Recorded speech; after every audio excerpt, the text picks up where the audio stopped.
Ici à Bamako, il existe désormais des plans de gestion et de conservation des sites du patrimoine mondial au Mali. La remise officielle au chef du gouvernement, c'était cet après-midi au mémorial Modibo Keïta. Ces plans doivent servir d'outils d'orientation, de documents de référence ou encore de bréviaires de toutes les actions de protection, de conservation et de mise en valeur de ces sites. Coût du projet, plus de 7 milliards de nos francs, nous dit Modibo Soirée.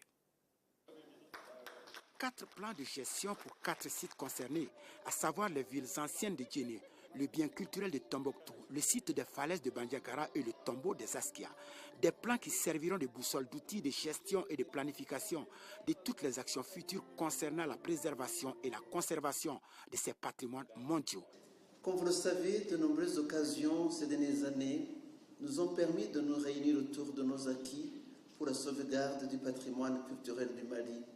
Patrimoine qui a eu tant besoin de nos efforts réunis suite aux événements de 2012 et qui ont porté atteinte aux monuments historiques, au patrimoine vivant et aux identités, expressions culturelles des communautés maliennes. Grâce au soutien financier conséquent des différents partenaires internationaux qui, depuis 2013, ont appuyé des actions en faveur du patrimoine malien dans le cadre du programme coordonné par l'UNESCO et auprès des communautés.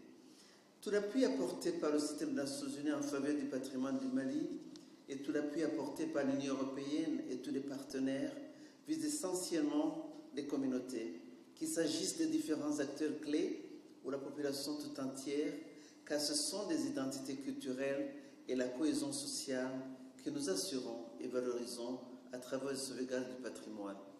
Le Mali fort de ses richesses culturelles après la reconstruction des mausolées de Tombouctou.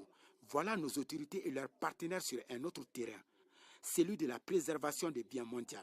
Ces sites connus à travers le monde restent confrontés au défi de la conservation et de la promotion, d'où l'impérieuse nécessité de se doter de ces plans de gestion, dira le chef du gouvernement. Les plans révisés sont des outils d'orientation, des documents de référence et des bréviaires de toutes les actions de protection, de conservation et de mise en valeur des sites. Ils contiennent non seulement l'ensemble des actions de conservation et de promotion pour le rétablissement de la valeur universelle exceptionnelle des biens, mais également les stratégies d'adaptation des biens aux évolutions actuelles dans le contexte de la modernité. À cela s'ajoute le renforcement des mécanismes de conservation préventive et de gestion, l'amélioration de la qualité des visites, la promotion et la mise en œuvre d'un programme de recherche scientifique. La mise en œuvre de ces plans de gestion et de conservation s'inscrit dans l'élan de solidarité internationale manifesté en faveur de la protection et de la promotion des biens du patrimoine culturel national, ayant subi les effets néfastes de la crise de 2012. Elle permettra d'atténuer les menaces, de consolider les acquis, de mutualiser les efforts et d'apporter des mesures correctives nécessaires au retrait des 3 sites de la liste du patrimoine en péril. Le coût global de la mise en œuvre de ces 4 plans de gestion et de conservation s'élève à plus de 7 milliards de francs CFA et le projet est d'une durée de 5 ans.